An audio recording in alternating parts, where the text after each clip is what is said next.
할렐루야! 4월 26일 LA 사랑교회 수요예배로 나오신 여러분을 환영하고 축복합니다.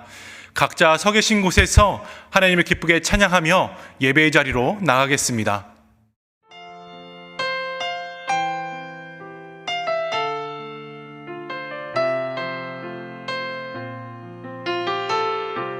주 나의 모습 보내, 주 나의 모습 보내, 상한 나의 맘 보시네. 주 나의 눈물 안에 홀로 울던 맘 아시네. 주 사랑 내게 있네, 주 사랑 내게 있네. 그 사랑이 날 세우네.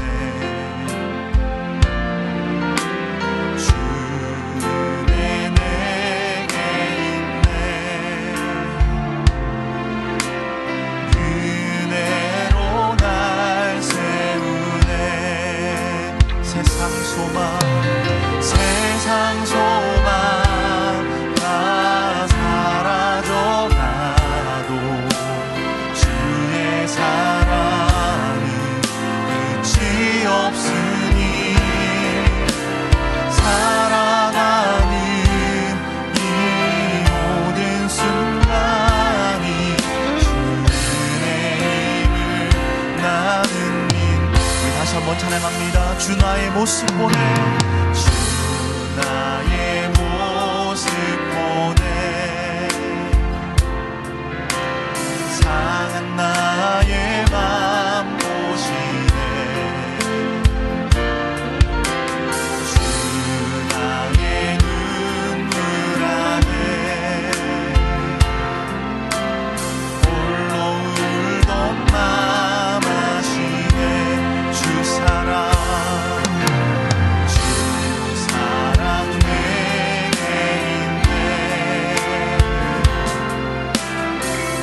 사랑이 날 채우네. 주내 내게 있네. 은혜로 날 세우네. 세상 소망 다 사라져가도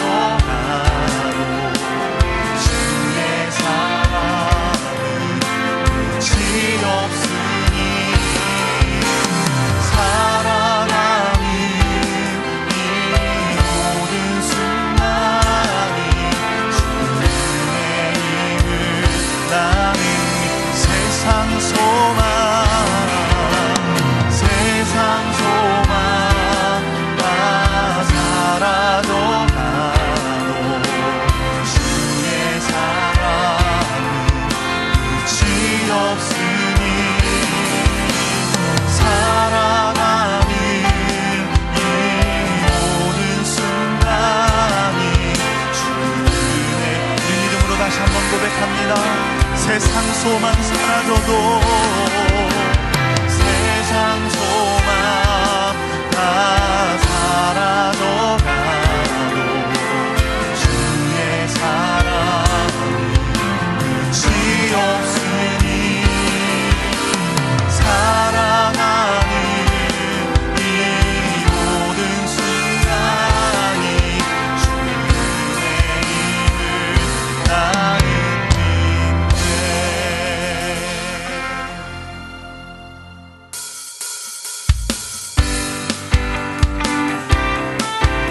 우리 함께 박수 치시며 찬양하도록 하겠습니다. 앞길을 밝히고 오시니 주 앞에 빨리 나갑시다. 우리를 찾는 구주 예수 오노라.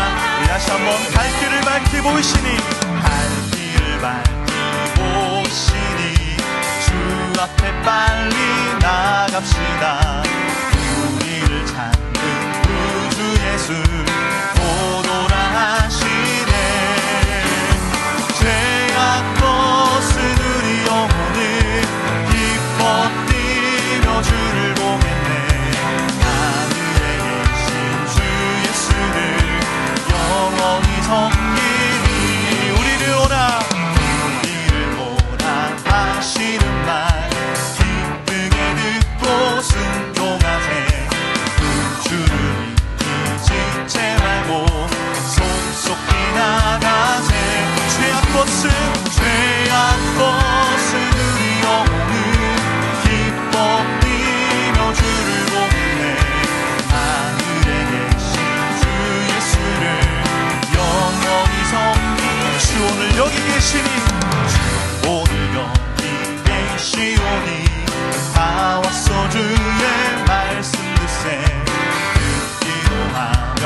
생각하니 참 즐기시로다. 죄악 것은 우리 영혼은 기뻐뛰며 주를 보겠네. 하늘에 계신 주 예수를 영원히 섬기고. 죄악 것은 영혼은 죄악 것은 우리 영혼은 기뻐뛰며 주를 보겠네. 하늘에 계신 주 예수를. 우리 함께 주 하나님 독생자 예수를 찬양합니다. 주 하나님 독생자 예수 날 위하여 오시었네. 내 모든 죄 다 사하시고 죽음에서 부활하신 나 그 구세주. 살아계신 주 살아계신 주 나의 참된 소망 걱정되지 전혀 없네. 사랑해 주네 발길 인도하니 내 모든 삶의 기쁨 늘 충만하네. 주 안에서 거듭난 생명 도우시는 주의 사랑 주의 사랑 참 기쁨과 확신 가지고 예수님의 도우심을 믿으며 그 언젠가 주 뵐 때까지 주 뵐 때까지 주를 위해 싸우리라. 승리의 길 승리의 길 멀고 험해도 주님께서 나의 앞길 지켜주시니. 살아계신 주 살아계신 주 나의 참된 소망 걱정되시 전혀 없네.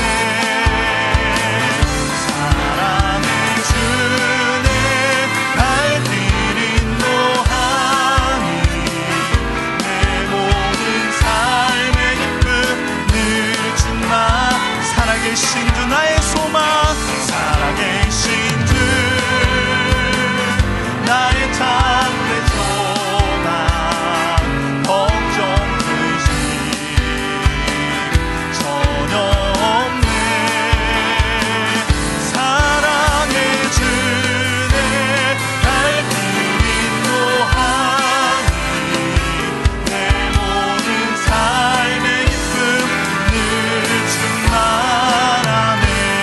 살아계신 주 살아계신 나의 참된 소망 걱정되시 전혀 없네. 사랑해 주네 발길 인도하니 내 모든 삶의 기쁨 늘 충만하네. 우리 주 예수님께 영광의 박수 올려드립니다. 아멘.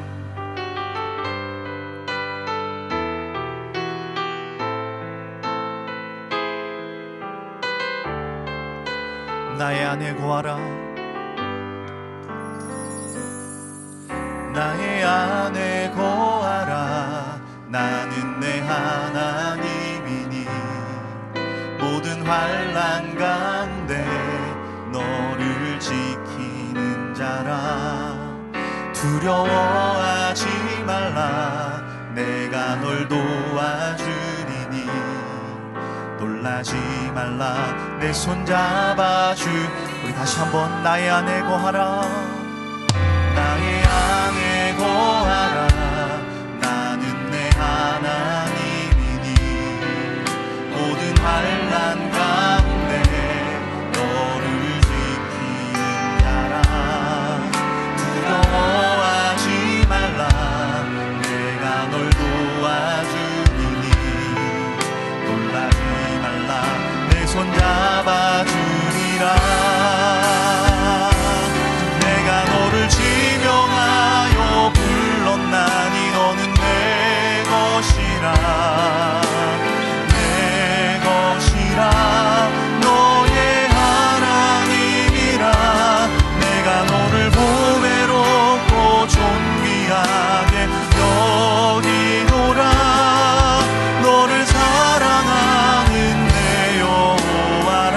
다시 한번 찬양합니다. 나의 안에 거하라. 나는 내 하나님이니 모든 환난 가운데 너를 지키는 자라. 두려워하지 말라. 내가 널 도와주리니 놀라지 말라 내 손 잡아주리라. 내가 너를 지명하여 불렀나니 너는 내 것이라. 내 것이라. 너의 하나님이라.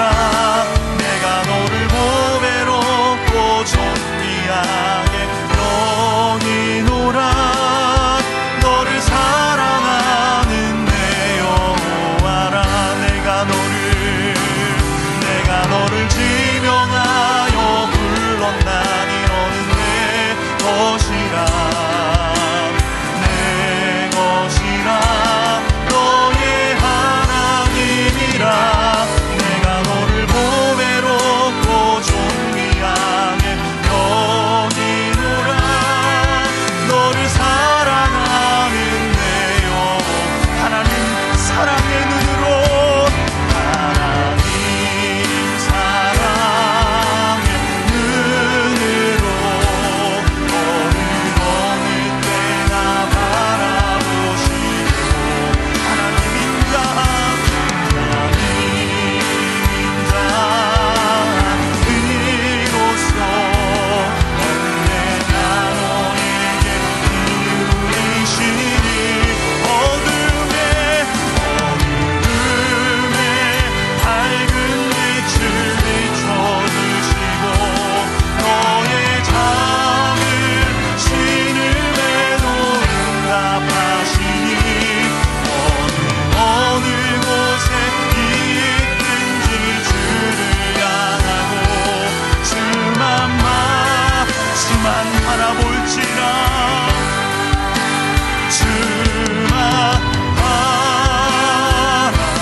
오늘 예배를 위해 함께 기도하겠습니다. 살아계신 하나님의 영광이 밝히 드러나는 예배되게 하여 주옵소서. 우리의 영혼이 깨어나고 우리의 삶이 새롭게 되는 말씀이 선포되게 하여 주옵소서. 이 시간 예배와 말씀 위에 다 함께 합심으로 기도하겠습니다.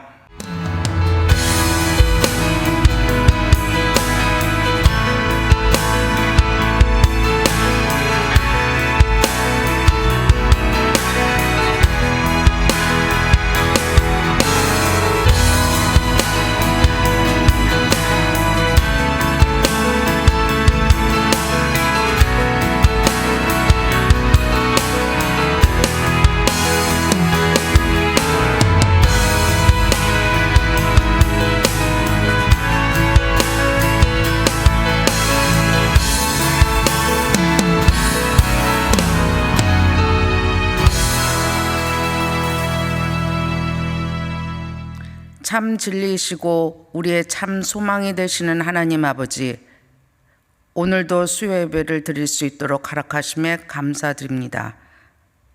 그리스도의 보혈로 LA 사랑의 교회를 세우시고 지난날 어려움과 역경 속에서도 지금까지 인도하여 주신 하나님, 과거보다 현재보다 미래가 더 나은 교회 되게 하시고 사람이 주장하는 교회가 아닌 교회의 머리 되시는 예수 그리스도만 높이는 교회, 세상 복음화에 앞장서는 교회 되도록 축복하여 주옵소서.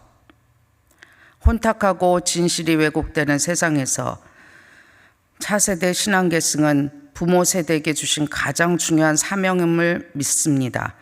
이 사명을 이루기 위하여 우리 교회의 에즈마야 사역, 썸머스쿨과 애프터스쿨 등 학교 사역이 성령의 강한 능력으로 실제화되도록 필요한 영권, 인권, 물권을 풍성하게 공급하시어 하나님의 계획과 뜻이 곧 이루어지게 하옵소서. 차세대 사역자들과 선생님들에게 능력과 사랑을 허락하시고 우리 자녀들에게 흔들리지 않는 믿음과 분별력의 은혜를 주옵소서. 부모들이 먼저 삶의 우선순위가 영적으로 살아있는 것임을 고백하며 자녀들에게도 동일한 믿음의 전승이 이루어지게 하옵소서. 순장 순모님들과 사역원장님들에게 말씀의 영, 지혜의 영, 섬김의 영을 물붓듯 부어주시옵소서. 목자의 심정을 가지고 맡겨진 자들을 위해 섬기고 헌신하게 하옵소서. 하나님이 사람을 세우는 일이 사람의 지혜나 경험이나 능력으로 되지 않음을 날마다 고백하며 날마다 주님 앞에 겸손히 무릎 꿇는 기도와 말씀의 순장, 순모, 사역원장들이 되게 하옵소서. LA 사랑의 교회의 초대교회에 일어났던 참된 교제, 뜨거운 나눔, 간절한 중보의 기도의 역사가 재현되어 변화와 성장, 치유와 회복, 헌신과 기적의 현장이 되게 하옵소서. 신분의 문제, 질병으로 인한 육체적 고통, 경제적인 어려움을 겪고 있는 성도들에게 하나님의 담비와 같은 은혜를 내려주시어 내가 아닌 하나님이 일하시고 이루심을 경험케 하여 하나님께 감사와 영광 돌리게 하옵소서. 튀르키예로 단기 선교를 떠나신 담임 목사님을 포함한 16분의 선교팀과 사역에 함께하여 주옵소서. 주의 이름이 선포되고 튀르키예가 다시 한번 주께 돌아오는 영광이 나타나게 하옵소서. 선교지에서 주어진 사역들을 잘 감당할 수 있도록 성령님 함께하시며 안전과 영육 간의 강건함을 허락하옵소서. 또한 두고 떠나신 이곳의 가족들과 직장과 비즈니스도 지켜주시옵소서. 특별히 담임 목사님과 사모님, 세 자녀 그리고 어머니 권사님의 건강과 은혜를 간구합니다. 이 시간 단위에 세우신 김민기 목사님께 성령의 기름을 부어주시고 말씀의 지혜를 주옵소서. 하나님의 말씀을 담대하게 선포하게 하옵소서. 선포되는 말씀을 통해 상한 심령이 위로받고 치유되며 절망한 자들이 소망을 가지며 받은 그 말씀을 개인의 삶 속에 적용하여 변화되고 나아가 성도들로 인하여 이 땅이 새로워지는 역사가 있게 하옵소서. 감사하오며 영원하신 나의 구세주 예수님의 이름으로 기도드립니다. 아멘.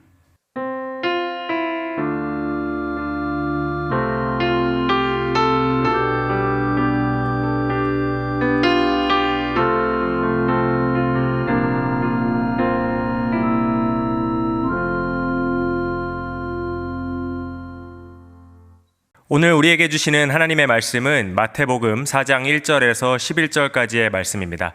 마태복음 4장 1절에서 11절까지의 말씀, 제가 가진 성경으로는 신약성경 4면에 있습니다. 그럼 제가 봉독해 드리겠습니다. 그때에 예수께서 성령에게 이끌리어 마귀에게 시험을 받으러 광야로 가사 40일을 밤낮으로 금식하신 후에 줄이신지라. 시험하는 자가 예수께 나와서 이르되 내가 만일 하나님의 아들이거든 명하여 이 돌들로 떡덩이가 되게 하라. 예수께서 대답하여 이르시되 기록되었으되 사람이 떡으로만 살 것이 아니요 하나님의 입으로부터 나오는 모든 말씀으로 살 것이라 하였느니라 하시니, 이에 마귀가 예수를 거룩한 성으로 데려다가 성전 꼭대기에 세우고 이르되 내가 만일 하나님의 아들이거든 뛰어내리라. 기록되었으되 그가 너를 위하여 그의 사자들을 명하시리니 그들이 손으로 너를 받들어 발이 돌에 부딪히지 않게 하리로다 하였느니라. 예수께서 이르시되 또 기록되었으되 주 너의 하나님을 시험하지 말라 하였느니라 하시니 마귀가 또 그를 데리고 지극히 높은 산으로 가서 천하 만국과 그 영광을 보여 이르되 만일 내게 엎드려 경배하면 이 모든 것을 내게 주리라. 이에 예수께서 말씀하시되 사탄아 물러가라. 기록되었으되 주 너의 하나님께 경배하고 다만 그를 섬기라 하였느니라. 이에 마귀는 예수를 떠나고 천사들이 나와서 수종드니라. 아멘. 성도 여러분, 예수님을 따르는 우리 모두 현재 교회 공동체에 소속되어 있습니다. 그런데 잘 살펴보면 교회 공동체 안에서 교회 밖에서는 잘 사용하지 않는 표현이나 단어를 쓰는 경우가 있습니다. 다시 말해서 우리가 크리스찬으로서 들으면 익숙한 표현이지만 교회를 다니지 않는 사람에게는 좀 생소하게 들릴 수 있는 기독교식 또는 교회식 표현이라고 할 수 있는데요. 제가 예를 들어 보면은 은혜 받았다, 충만하다, 섬긴다 같은 이런 표현들이나 사역, 간증, 형제님, 자매님 같은 이런 단어들이 있겠습니다. 여러분들도 어렵지 않게 몇 가지 생각해 보실 수 있을 것 같은데요. 그런데 이런 표현 중에 대표적인 것이 하나 있습니다. 바로 시험 들었다는 표현입니다. 교회 다니지 않는 사람한테 제가 가서 제가 요즘 시험에 들었는데 이렇게 얘기하면 무슨 말인지 잘 이해를 못할 것입니다. 그러나 교회를 다니는 우리에게 시험이 들었다는 표현은 꽤 익숙한 표현이죠.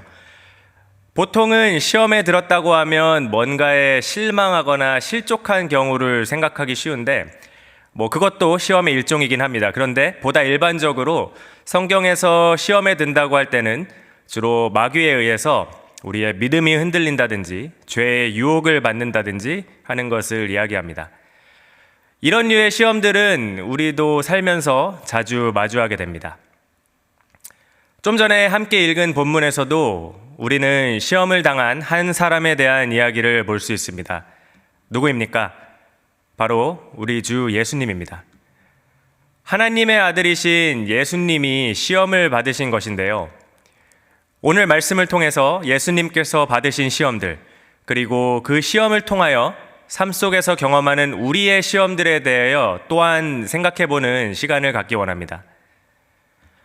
예수님께서 시험 받으시기 직전에 일어난 사건이 복음서들에 기록되어 있습니다.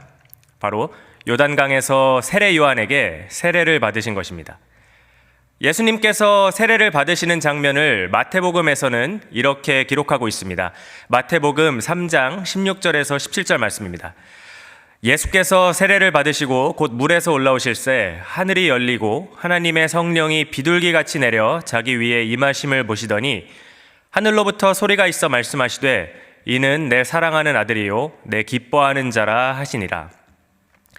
하나님 아버지께서 친히 예수님을 자신의 사랑하는 아들이고 기뻐하는 자라고 선포하시고 이와 더불어 하늘이 열리고 하나님의 성령이 그 위에 비둘기같이 임하십니다. 성부, 성자, 성령, 삼위 하나님의 영광이 충만한 그야말로 영적 최고조의 순간이었습니다. 쉽게 말해 예수님께서 최고조로 성령 충만하신 상태였던 것입니다. 자, 이렇게 성령 충만을 받으신 예수님이 다음으로 하셔야 할 일이 무엇이라고 생각하시나요? 이렇게 충만한 상태를 살려서 바로 사역의 현장으로 뛰어드셔야 할 것 같지 않습니까? 성령 충만할 때 또 사역을 하셔야지 더 열매도 많고 그렇지 않을까요? 하지만 오늘 말씀을 보면 예수님께서는 세례를 받으신 후에 바로 사역하러 가지 않으셨습니다. 예수님이 가신 곳은 다름 아닌 광야였습니다. 오늘 본문 1절에 보면 예수께서 성령에게 이끌리어 광야로 가셨다고 나옵니다. 같은 사건을 기록한 마가복음 1장 12절은 이 부분을 좀 더 흥미롭게 표현하는데 이렇게 기록되어 있습니다. 성령이 곧 예수를 광야로 몰아내신지라. 세례를 받으실 당시에 예수님 위에 충만하게 임하셨던 성령님이 예수님을 사역의 현장이 아닌 광야로 이끄신 것입니다. 방금 읽은 마가복음에 몰아냈다는 표현은 어떤 저항할 수 없는 힘을 통해서 그 대상을 움직였다는 의미를 갖고 있습니다. 그렇다면 왜 성령께서는 이렇게 영적으로 컨디션이 아주 좋으셨던 예수님을 다른 것도 아닌 광야로 인도하신 것일까요? 오늘 본문 1절은 이렇게 기록합니다. 그때 예수께서 성령에게 이끌려 마귀에게 시험을 받으러 광야로 가사. 예수님께서 광야에 가신 이유가 나와 있는데 무엇입니까? 바로 마귀에게 시험을 받기 위해서입니다. 성령께서 마귀에게 굳이 시험을 받도록 이끄신다. 뭔가 좀 이상하게 들리지 않으십니까? 하지만 하나님께서 하시는 일에는 실수가 없으시기 때문에 그렇게 하신 데는 분명한 이유가 있을 것입니다. 그렇다면 왜 예수님은 마귀에게 시험을 받으셔야 했습니까? 여기서 두 가지 정도 이유를 찾아볼 수 있습니다. 첫 번째는 예수님께서 공생애를 시작하시면서 하나님 아버지의 뜻을 이루기에 합당한지 한번 보는 말 그대로 시험, 영어로는 테스트의 성격이 있습니다. 우리 성경에서 시험이라고 하는 단어의 그 원어는 테스트와 유혹 둘 다의 의미를 가지고 있습니다. 그래서 사용되는 문맥에 따라서 유혹의 의미가 될 수도 있고 말 그대로 시험의 의미가 될 수도 있습니다. 오늘 살펴보는 예수님의 시험은 사실 둘 다로 볼 수 있습니다. 마귀가 예수님을 유혹하는 그런 유혹이었지만 궁극적으로 그 자체가 독생자 예수님에 대한 하나님 아버지의 테스트였기 때문입니다. 예수님께서 요단강에서 세례를 받으실 때 내 사랑하는 아들이요 내 기뻐하는 자라는 일종의 칭호를 받으셨죠. 이 칭호의 의미를 자세히 들여다보면 하나님의 아들로서 그리고 고난의 길을 통해 세상을 구원할 메시아로서의 사명이 담겨 있습니다. 그런 사명에 합당한 자인지 본격적으로 사역에 앞서서 시험을 받으셔야 했던 것입니다. 이런 시험을 치렀던 경우가 예수님 전에도 있었습니다. 하나님으로부터 창조된 첫 번째 사람이었던 아담은 에덴 동산에서 시험을 받았지만 그 시험에서 처절하게 실패했습니다. 그리고 하나님의 첫째 아들과도 같았던 이스라엘 백성들 역시 40년 광야 시험에서 완전히 낙제했습니다. 그리고 이들을 실패하게 한 그 배후에 마귀가 있었습니다. 그렇다면 이제 예수님은 모든 죄악의 근원인 마귀를 이기고 세상을 구원하심으로 과연 하나님 아버지의 뜻을 이룰 수 있는 진정한 아들이신가 증명을 하셔야 했던 것입니다. 그것이 성령께서 굳이 예수님을 이끌고 마귀의 시험 앞에 세우신 첫 번째 이유입니다. 자, 그리고 두 번째 이유인데 두 번째 이유는 조금 더 뒷부분에 나누도록 하겠습니다. 여기서 우리는 하나님의 자녀들이 받는 시험에 대해서 한 가지 중요한 사실을 발견할 수 있습니다. 그것은 바로 우리가 성령 충만해도 하나님의 주권에 따라서 그분의 선하신 계획 가운데 시험을 받을 수 있다는 것입니다. 예수님은 성령 충만하셨습니다. 그런데 그 성령의 충만함이 모든 시험에서 벗어나는 것을 의미하진 않았습니다. 오히려 성령 충만한 가운데 마귀의 시험을 받으셨습니다. 한편 마귀도 우리가 성령 충만하다고 해서 건들지 않는 게 아닙니다. 성령 충만한 하나님의 아들을 시험하려고 했던 게 바로 마귀라는 것에 주목할 필요가 있습니다. 그렇다고 성령 충만한 것이 별로 소용이 없는 것입니까? 그렇지 않죠. 성령 충만할 때 우리는 시험을 이겨낼 수 있습니다. 따라서 성령 충만은 시험을 피하기 위한 것이 아니라 시험을 이겨내기 위한 것임을 기억해야 합니다. 오늘 본문에서 시험을 대하시는 예수님을 보면서 그것을 더 자세히 잘 알 수가 있습니다. 자, 그래서 광야에 가신 예수님은 40일을 밤낮으로 금식하셨다고 기록되어 있습니다. 제가 한번 찾아봤는데 이렇게 물은 사람의 몸에 정상적으로 공급이 된다고 가정하고 몸에 큰 이상이 없는 건강한 사람이라면 40일 이상 먹지 않고 지내는 게 가능하다고 합니다. 따라서 예수님이 40일 금식을 하실 때 어떠한 그런 초인적인 능력을 발휘하신 게 아니더라도 그냥 육체의 그런 속성만 가지고도 40일 금식을 하실 수 있었다는 게 됩니다. 오늘 말씀해 보면 예수님께서 40일을 밤낮으로 금식하신 후에 줄이셨다고 나와 있습니다. 당연한 일입니다.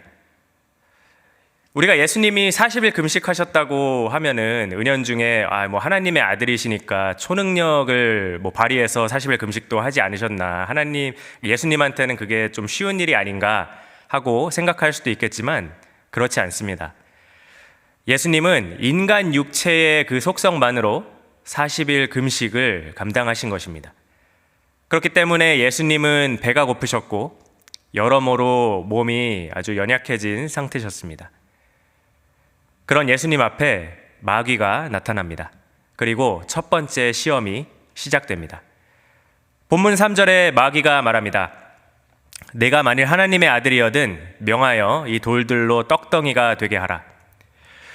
이걸 우리가 얼핏 들으면 이렇게 그냥 일반적으로 간단하게 시험하는 것 같습니다. 당신 하나님의 아들이라면서 한번 초능력 한번 써보시오.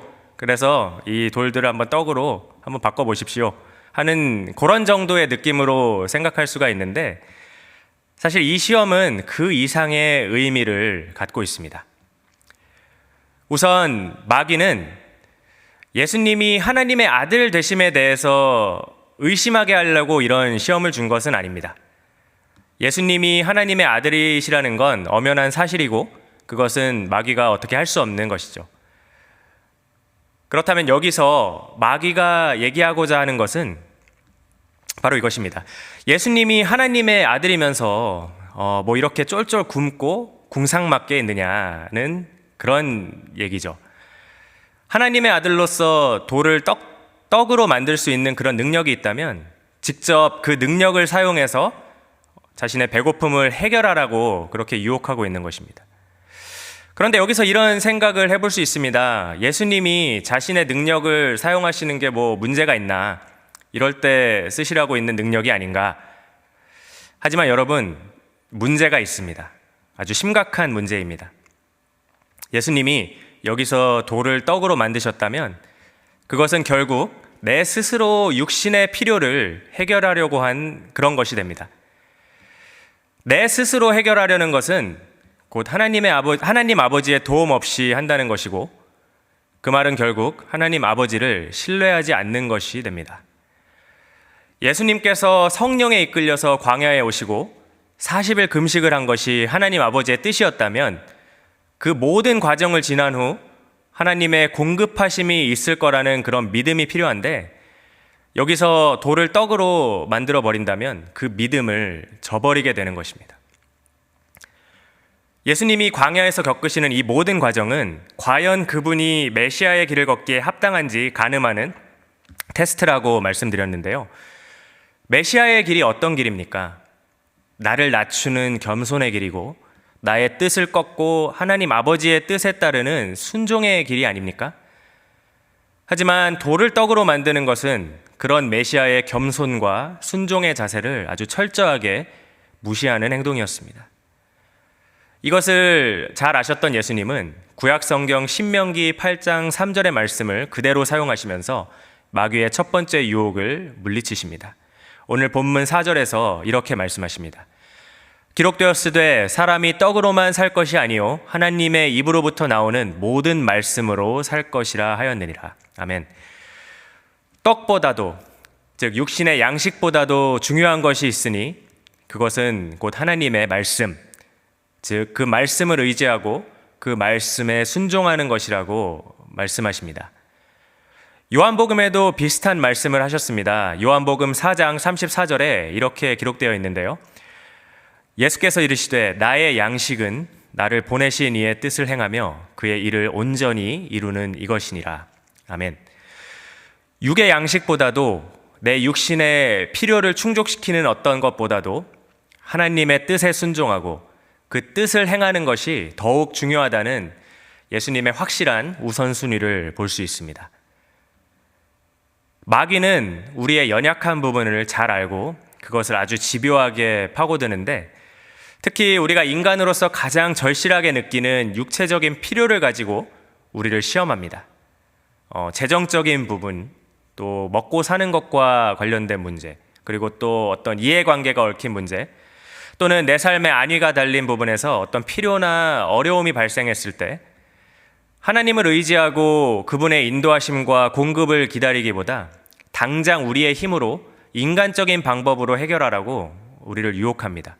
돌을 떡으로 만들어 먹으라고 하는 것입니다. 이런 유혹을 받을 때 우리는 하나님의 아들이신 예수님께서 어떻게 하셨는지를 기억해야 됩니다. 40일 동안 금식하시고 그 누구보다도 음식이 절실하셨던 그 상황에서 심지어 자신의 능력을 사용해서 그 필요를 충분히 채우실 수 있었음에도 예수님께서는 하나님 아버지를 신뢰하셨습니다. 하나님 아버지의 공급과 그분의 인도하심을 기다리셨습니다. 삶의 필요에 대한 시험이 왔을 때 내 자신인가, 하나님 아버지인가의 선택의 기로에서 우리가 어떠한 결정을 해야 될지 예수님께서 보여주신 것입니다. 첫 번째 유혹으로 예수님을 넘어뜨리지 못한 마귀는 두 번째 시험을 예수님에게 가져옵니다. 예수님을 예루살렘 성전 꼭대기에 세우고 이렇게 말합니다. 본문 6절입니다. 내가 만일 하나님의 아들이여든 뛰어내리라. 기록되었으되 그가 너를 위하여 그의 사자들을 명하시리니 그들이 손으로 너를 받들어 발이 돌에 부딪히지 않게 하리로다 하였느니라. 여기서 우리는 마귀의 어떤 교묘함을 볼 수 있습니다.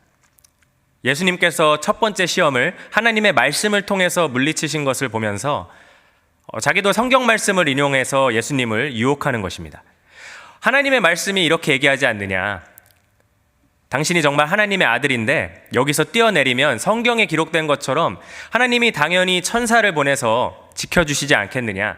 그러니까 한번 뛰어내려 보라. 이렇게 유혹하고 있는 것입니다. 여기서 마귀가 인용한 구절은 실제 시편 91편 11절에서 12절에 나오는 말씀인데 이것보다 두 절 앞에 있는 9절은 이렇게 얘기를 합니다. 내가 말하기를 여호와는 나의 피난처시라 하고 지존자를 너의 거처로 삼았으므로. 아멘.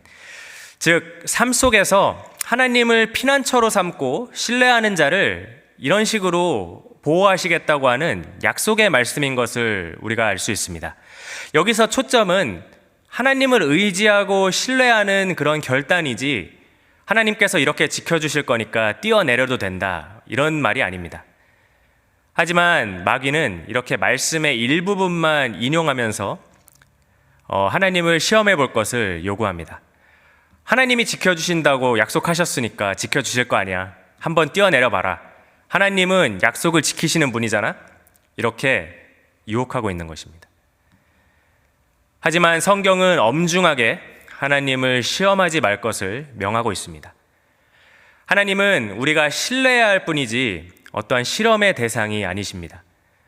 하지만 마귀는 말씀을 이용해서 예수님이 말씀에 반하는 행동을 하게 부추긴 것입니다. 이런 악한 의도를 알고 계신 예수님은 신명기 6장 16절의 말씀으로 마귀를 대적하십니다. 본문 7절에 이렇게 말씀하십니다. 또 기록되었으되 주 너의 하나님을 시험하지 말라 하였느니라. 아멘. 이처럼 마귀는 교묘하게 말씀의 일부분을 가지고 잘못된 해석과 적용을 하게 만듭니다. 마귀도 말씀을 알고 있습니다. 사실 꽤나 잘 알고 있습니다. 하지만 문제는 그것을 가지고 사람들을 넘어뜨리는 데 사용한다는 것입니다. 특히 말씀의 일부분을 사용합니다. 우리가 말씀을 전체적으로 보고 온전히 깨달아야 하는 이유가 여기에 있습니다. 그리고 말씀을 우리가 해석하는 데 있어서 내 임의로 해석하고 적용하진 않는지 한번 잘 살펴봐야 되겠습니다. 거기에 더해서 마귀는 우리로 하여금 말씀을 가지고 또한 하나님을 시험하게 만듭니다. 하나님께서 말씀을 지키시나 안 지키시나 한번 증명해 보게 하려고 우리를 부추깁니다. 여러분, 하나님께서 약속을 분명히 지키실 것을 믿는 것, 거기까지가 우리가 할 일입니다. 우리는 하나님의 말씀과 그분의 성품을 신뢰하면 됩니다. 거기까지입니다. 그런데 많은 믿는 사람들이 말씀을 적용한다는 명분으로 은근히 하나님을 시험합니다.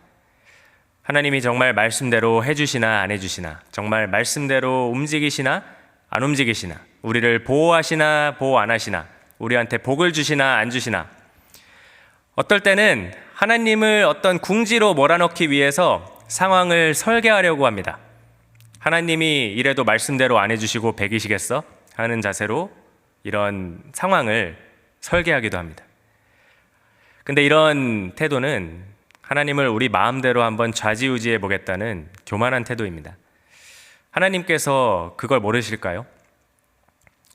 근데 우리가 가만히 생각해 보면 하나님을 시험한다는 것은 결국 하나님을 신뢰하지 않는다는 증거입니다. 하나님을 온전히 우리가 신뢰한다면 그분이 말씀대로 약속대로 하실 것을 믿기 때문에 내가 뭘 궁리할 필요가 전혀 없는 거 아니겠습니까?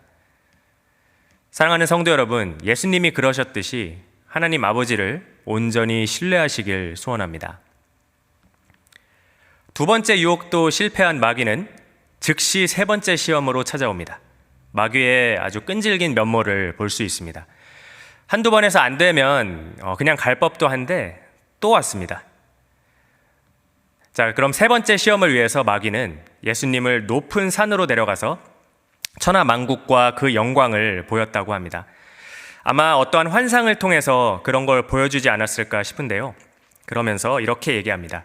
9절에 만일 내게 엎드려 경배하면 이 모든 것을 내게 주리라. 이 시험을 통해 마귀가 노리는 것이 두 가지가 있었습니다. 먼저 자신에게 절하게 함으로써 예수님으로 우상숭배의 죄를 짓게 하려는 것이 하나였고, 또한 십자가 고난을 통한 왕의 길이 아니라 마귀에게 절을 해서 세상의 왕이 되는 얄팍한 수를 택하게 만드는 것입니다. 그래서 궁극적으로 하나님의 뜻을 거역하게 만드는 목적이었습니다. 세상의 왕이 된다면 그 권세로 자신이 원하는 것을 얼마든지 할 수 있지 않겠느냐 하는 그런 유혹이었습니다. 하지만 예수님께서는 하나님을 섬기고 그분의 뜻을 따르는 것을 내려놓으실 마음이 전혀 없었습니다. 고난 없는 안락하고 평탄한 길도, 마귀가 제시하는 세상의 부와 명예도 예수님을 흔들 수 없었습니다. 그래서 이번에도 성경 말씀 신명기 6장 13절을 통해 마귀를 물리치십니다. 10절 말씀입니다. 이에 예수께서 말씀하시되 사탄아 물러가라. 기록되었으되 주 너의 하나님께 경배하고 다만 그를 섬기라 하였느니라. 아멘.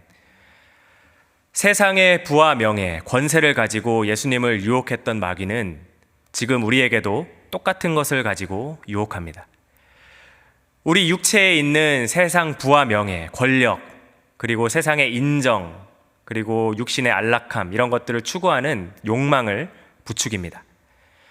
말씀에 나타난 하나님의 뜻이 아니라 세상의 부정한 방법을 따른다면 얼마든지 너가 원하는 것을 주겠다고 속삭입니다. 하나님을 섬기는 것이 아니라 세상을 섬기고 마귀 자신을 섬기라고 합니다. 여러분 어떠십니까?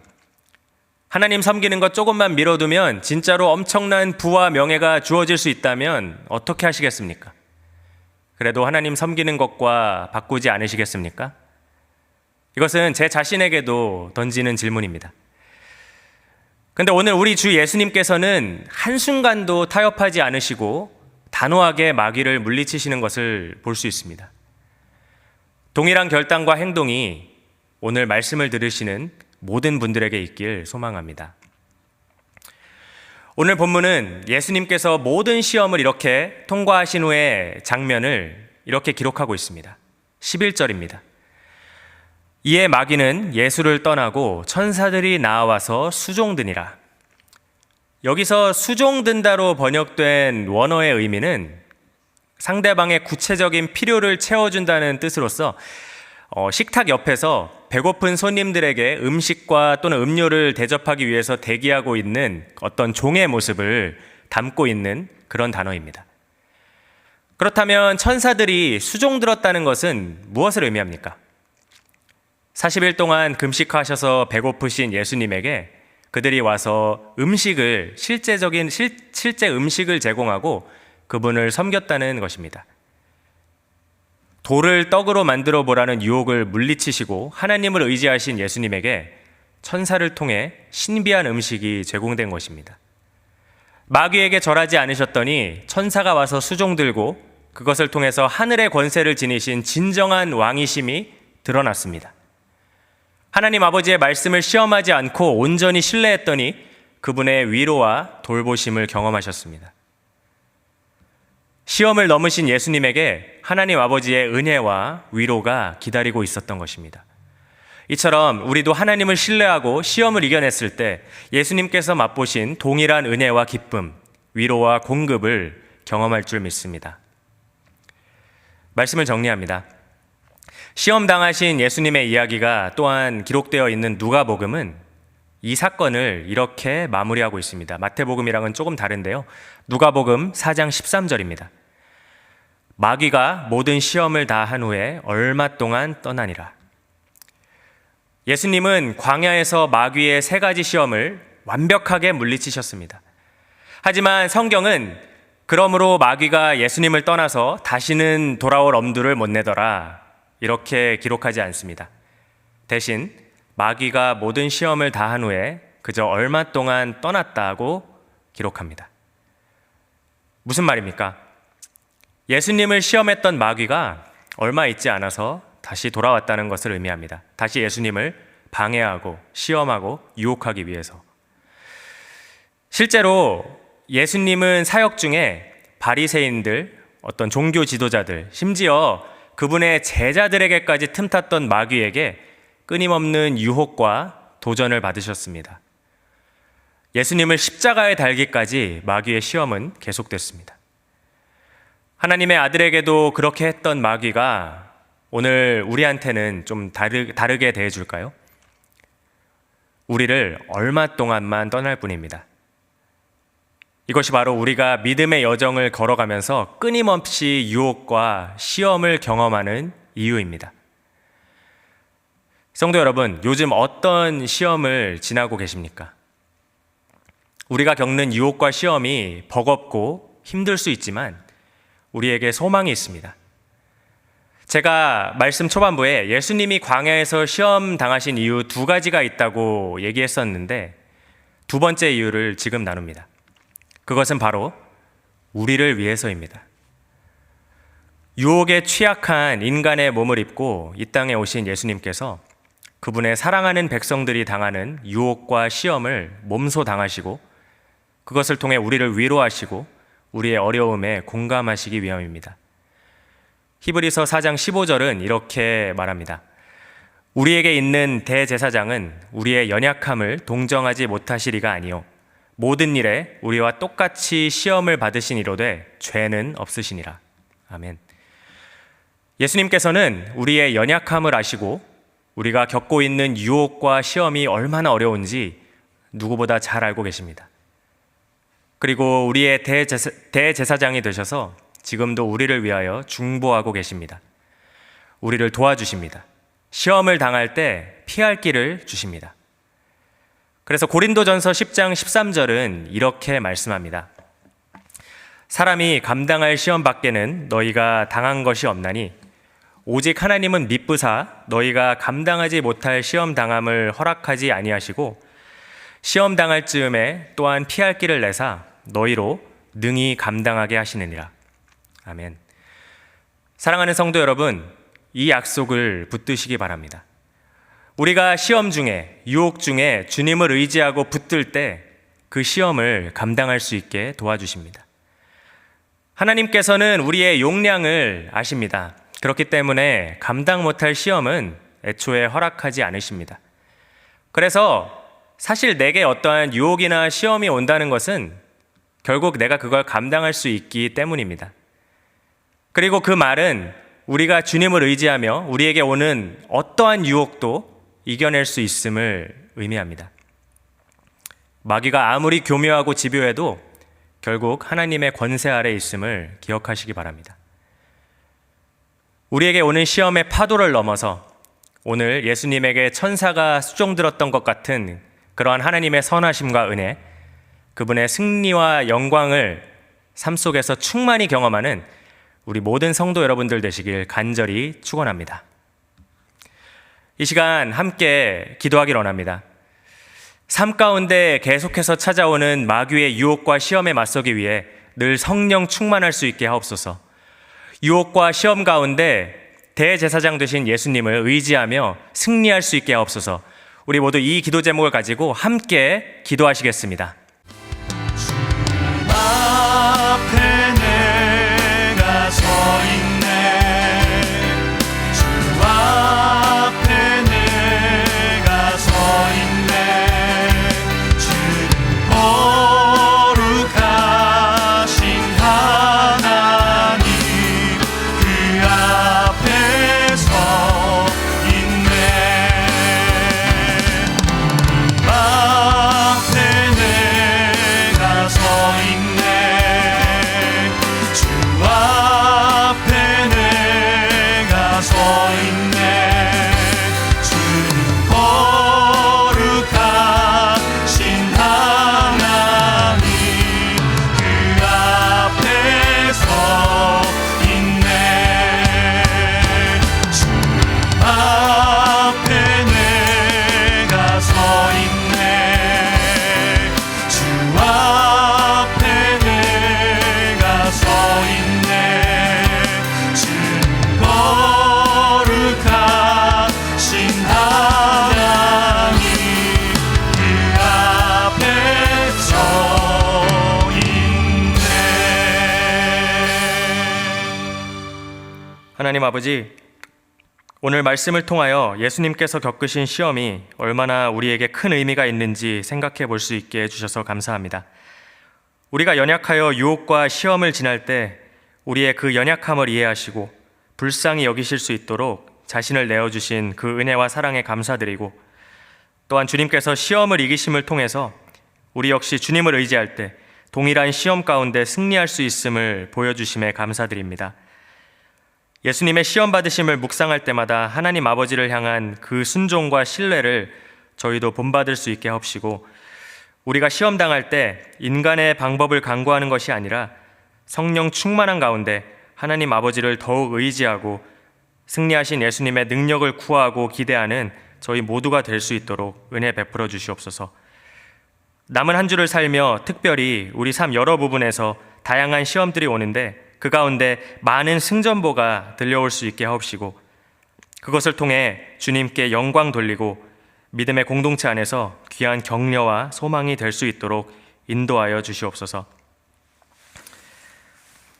이제는 우리를 위해 유혹과 시험을 친히 겪으시고 가장 큰 시험인 십자가에서 물과 피를 쏟아주신 주 예수 그리스도의 한없는 은혜와 우리를 위해 독생자를 아끼지 않고 내어주신 하나님 아버지의 극진하신 사랑과 성령님의 감화 감동 위로 교통 충만하심이 우리 삶의 유혹과 시험의 때에 주님만 바라보고 의지하며 승리함으로 하나님께 영광 돌리길 소망하고 결단하는 모든 성도들에게 그들의 가정과 일터 위에 늘 함께 하시기를 간절히 축원하옵나이다. 아멘.